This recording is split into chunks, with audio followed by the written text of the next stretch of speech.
Hello mga kababayan, dito pa tayo ulit sa probinsya para tingnan ang ating tanim na palay.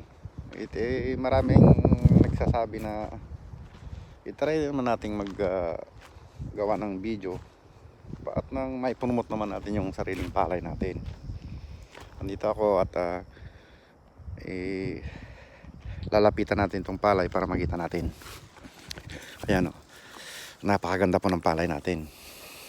I-promote naman natin ang sariling atin upang sa gayon marami namang makapag suggest na gawing video rin ng palay kasi ito ang bumubuhay sa atin. Nakita nyo naman, pwede nang anihin ito.